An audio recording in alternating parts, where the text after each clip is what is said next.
আমেরিকার ৩টি স্টেটে শুরু হয়েছে তীব্র তুষারঝড়। স্থানীয় সময় শুক্রবার সন্ধ্যা থেকে নিউ ইয়র্ক, নিউ জার্সি ও কানেটিকাটে তুষারপাত শুরু হয়, যা শনিবার ভোর পর্যন্ত চলবে বলে পূর্বাভাস জানিয়েছে ন্যাশনাল ওয়েদার সার্ভিস। ঘণ্টায় ৪০ মাইল বেগে ঝোড়ো হাওয়া বয়ে যেতে পারে বলেও জানায় সংস্থাটি।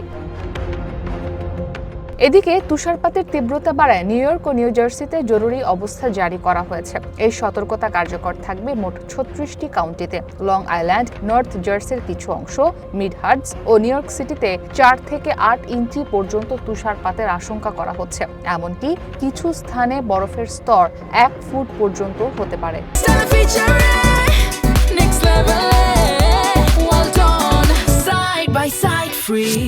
তীব্র তুষারপাতের কারণে বিদ্যুৎ সরবরাহ ব্যাহত হওয়ার পাশাপাশি চলাচলে দুর্ঘটনার ঝুঁকি তৈরি হতে পারে বলে সতর্ক করেছে কর্তৃপক্ষ। তাই চালকদের অত্যন্ত সতর্ক থাকার পাশাপাশি গন্তব্যে পৌঁছাতে বেশি সময় হাতে রাখা এবং অপ্রয়োজনীয় ভ্রমণ এড়িয়ে চলতে আহ্বান জানানো হয়েছে।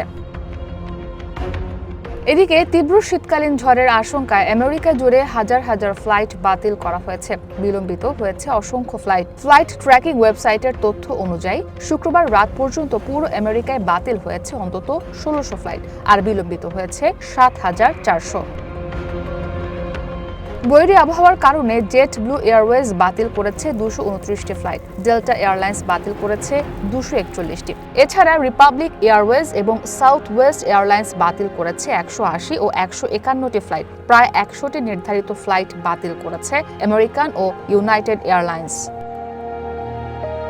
তুষারঝড়ের কারণে সবচেয়ে বেশি ক্ষতিগ্রস্ত বিমানবন্দরগুলোর মধ্যে রয়েছে John F Kennedy International, New York Liberty এবং লাগার্ডিয়া। এছাড়া বোস্টন, শিকাগো এবং কানাডার টরন্টো বিমানবন্দরের কার্যক্রমও বেশ ক্ষতিগ্রস্ত হয়েছে।